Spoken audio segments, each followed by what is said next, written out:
I spent 1,000 hours making a crazy speed build that broke the turn system. I was living a normal life until I had the great idea of trying to beat Swarm Disaster level 5 with my team. Fuck! If he's not going to play fair with me, I'll do the same. I'll play my secret weapon, a build that makes it impossible for any enemy to play. They are not going to have a single turn. It's time to break the turn system.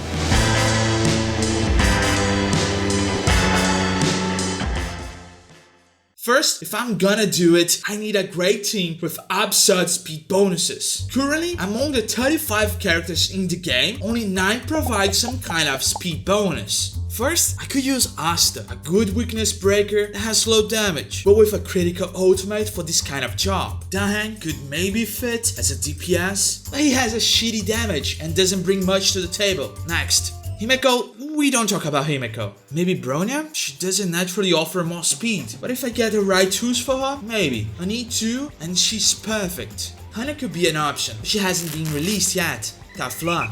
Pila, she can only improve herself, so no way. My girl Tingyun is perfect to boost the damage dealer. 20% increase in speed, I only need to get her to E1. Sushen could be an option if I didn't have Seele. The perfect match. She brings high base speed to the table and at the same time a high speed bonus of 25% with her skill. That's it. I have a team. There is just one itty bitty problem. I don't have a Bronya on E2 and she doesn't have her own banner, so it could cost me infinite money. This is where a secret weapon comes into play. My credit card.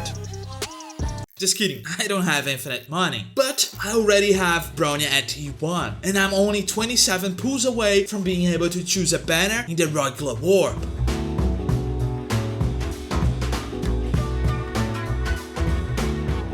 Now that we have a team, it's time to prepare our relics. Let's consider the stats. I'll focus my assets solely on Seele to maximize her speed. This will also make the whole process way easier. The best way to increase speed is through the boots that can increase our speed by 25 points at the maximum level. However, it's also possible to get speed rows on the other 5 pieces. In the perfect world, I could get something close to 25 rows in speed, but who am I kidding? I'll most likely not get that with my ghastly luck. As for sets, only 2 offer some kind of speed. The 4-piece set of Musketeer and the 2-piece set of Hacker Space. Both offer 6% speed increase. The best choice would be to get Hacker Space. It's easier to use in Seele and at the same time its second effect will also be used by Bronya, Asta and Tingyun. The second thing I need to prepare is icons, capable of enhancing our speed. There are 12 possible icons for Seele, but only one can help us increase our speed right from the start of the battle. River flows in the spring. At S5, it increases our speed by 12%, but after receiving a hit, it stops its effect until the next turn. Risky, but needed. Also, it's a icon that I can buy in the Memory of Chaos shop, making it easy to obtain. Sadly, for my supports, there is only one option, Mediation, which is a 3-star icon that at S5 increases the speed by 20 for all allies. However, there is one fatal drawback. It only lasts for 1 turn, and despite the description mentioning turns, it's actually valid for only 1 action, so it won't help to act more than once. So far, after upgrading everything, I got 250 speed.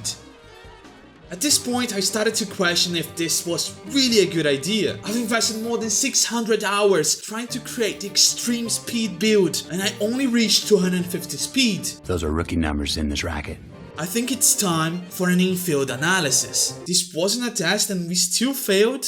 How? It's not possible that this is the speed limit. There must be a way to go beyond. We must tap into the speed force. Or I can spend more time actually studying the game and finding my 3 aces. Before heading to the final battle, I used my first ace, the Swarm Disaster. In case you don't know, Swarm Disaster counts as a simulated universe, and naturally, it already provides 2 speed bonuses. My second ace is the Blessings. 2 from the Hunt path, one that increases my speed for each blessing of the hunt acquired, and another that increases my speed at the beginning of the match until I'm attacked. Another from the Abundance path that increases my speed whenever I'm healed, and finally I can get 2 blessings from the Elation path that increases my speed after using my ultimate. It's also interesting to obtain 1 more blessing from the Elation to have an interplay between Hunt and increase my speed even further. Preferably I'll also need all those blessings in their enhanced state, and to my luck, after hundreds of hours and some fast forwards, I got exactly what I needed. But there's still one more card up my sleeve. The Dust of Alacrity. Oh, I bet you forgot about the consumption items.